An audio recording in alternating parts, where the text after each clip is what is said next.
Hello students, welcome to my channel. Myself Nimit sir. और आज हम करने वाले हैं हिंदी का पार्ट 1, चैप्टर नंबर 1, बड़े घर की बेटी। तो स्टूडेंट्स, ये जो चैप्टर है लिखा है मुंशी प्रेमचंद जी ने। बहुत ही कामयाब इंसान थे और बहुत ही मतलब आप देखो तो फेमस कवि थे। अच्छी कविताएं लिखते थे, अच्छी स्टोरीज लिखते थे। उनका जन्म हुआ था 31 जुलाई 1880 में। वाराणसी में उनका जन्म हुआ था।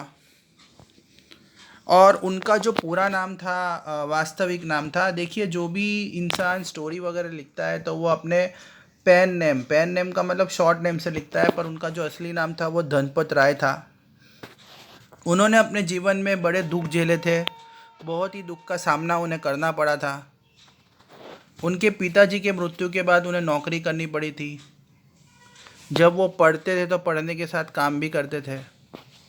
और उन्होंने कई सारी उपन्यास लिखी थी, बहुत सारे फेमस किताबें लिखी थी। और उनका निधन हुआ था, उनकी मृत्यु हुई थी 8 अक्टूबर 1936 में।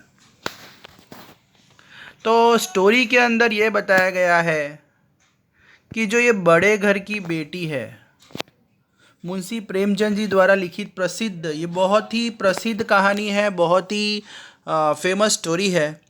इस कहानी में उन्होंने एक संयुक्त परिवार में उत्पन्न होने वाली समस्याओं, संयुक्त परिवार का मतलब होता है जैसे सब लोग मिलके रहते हैं, जॉइंट फैमिली में रहते हैं, तो उत्पन्न होने वाली समस्याओं, कलह, जैसे अगर सब मिलजुल के रहते हैं, परिवार में ज़्यादा सदस्य होते हैं तो झगड़े होते हैं, एक दूसरे के साथ जलसी होती है, बहुत सारी समस्याएं आती है, बात भी कितनी बार बिगड़ जाती है, लड़ाई झगड़े तक बात आ जाती है। फिर आपसी समझदारी से बिगड़ती परिस्थितियों को सामान्य करने का हुनर। फिर आपने देखा होगा जब भी परिवार में ज़्यादा झगड़े होते हैं तो फिर आप में इतना हुनर होता है कि ज़्यादा आप बात नहीं बिगड़ने देते, वहीं बात को आप ख़त्म कर देते हो। तो ये भी इंसान में एक हुनर होना चाहिए कि जब ज़्यादा झगड़ा होता है तो वो झगड़े को कैसे ख़त्म किया जाए। तो स्टोरी में एक बैनी माधव सिंह गोरीपुर के ज़मींदार है। बैनी माधव सिंह गौरीपुर के ज़मींदार है। गौरीपुर नाम का एक गांव है। उसमें एक बहुत बड़े पैसे वाले ज़मींदार है, उनका नाम बैनी माधव है। उनके बड़े पुत्र ककी पत्नी आनंदी देवर द्वारा खड़ाऊ मारने पर कोप भवन में चली जाती है।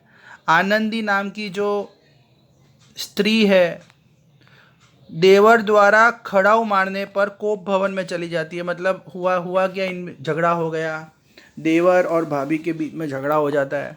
भाभी का नाम आनंदी है, तो वो कोप भवन में चली जाती है। कोप भवन एक ऐसी जगह होती है जहाँ पे स्त्री जब रूठ जाती है, जब गुस्सा हो जाती है तो वो अकेले जाके रोती है। घर में ऐसी एक जगह होती है, एक ऐसा कमरा होता है जहाँ पे आप शांति से रह के अपने दुख को कम कर सकते हो। और अपने पति से देवर की शिकायत करती है। फिर आनंदी अपने पति से शिकायत करती है। क्रोधित होकर भाई का मुंह न देखने की कसम खाता है। तो आनंदी का जो पति होता है वो इतना गुस्से गुस्से में हो जाता है, गुस्से से इतना आग बबूला हो जाता है कि वो कसम खाता है कि मैं अपने भाई का कभी भी चेहरा नहीं देखूंगा, कभी भी उससे बात नहीं करूंगा। परिवार में कलेश और झगड़ा देखने के लिए कई लोग हुक्का चिलम के बहाने घर में जुट आए। अब गांव के लोगों को तो मज़ा पड़ गया कि गांव के लोगों को तो ऐसा ही होता है, अगर किसी के घर में झगड़ा होता है तो सब लोग उसे देखने के आ जाते हैं। दुखी लाल बिहारी घर छोड़कर जाने लगा। तो जाने लगता है, जाते जाते भाभी के से क्षमा मांगता है। तो जो देवर है उसका नाम लाल बिहारी है, देवर का नाम लाल बिहारी है, भाभी का नाम आनंदी है। तो जो देवर है वो इतना दुखी हो जाता है कि वो घर छोड़ के जाने लगता है और जाते जाते भाभी से क्षमा मांगता है। आनंदी का हृदय पिघल जाता है और अपने देवर लाल बिहारी को वो क्षमा कर देती है। फिर यह देख कर के भाई मेरा देवर घर छोड़ के जा रहा है, तो भाभी का हृदय पिघल गया और उसने अपने देवर को माफ़ कर दिया। दोनों भाई गले मिल जाते हैं, मतलब अब दोनों में जो झगड़ा हुआ था वो अब निपट गया था और सब कुछ पहले की तरह अच्छा हो जाता है। पहले और फिर और गांव के लोग यही कहने लगे बड़े घर की बेटियां ऐसी होती है। मतलब फिर गांव के लोग यह देख के ऐसे ही बोलते हैं कि जो बड़ी घर की बेटियां ऐसी होती है। मतलब जो बड़े घर की बेटियां होती है पढ़ी लिखी भी होती है, तो वो जब ज़्यादा झगड़ा होता है तो ज़्यादा झगड़े को परिवार में बढ़ने नहीं देती। इस प्रकार लेखक का उद्देश्य एक आदर्श भी स्थापित करना भी है, जो कि उन्होंने आनंदी के माध्यम से बड़े घर की बेटी में दिखाया। मतलब वो यही दिखाना चाहते हैं कि परिवार में ऐसे भी लोग होते हैं जो ज़्यादा झगड़ा नहीं देख पाते और वहीं उसको रफा दफा कर देते हैं।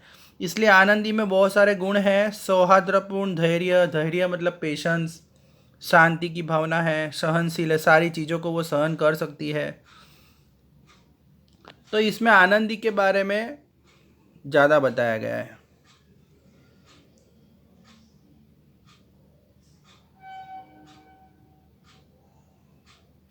तो इस चैप्टर में हमें यही शीर्षक मिलता है कि कैसे बड़े घर की बेटियां होती है।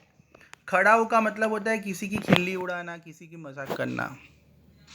मतलब देवर जब अपनी भाभी की मजाक करता है तो कैसे भाभी गुस्से हो जाती है, अपने पति से शिकायत करती है।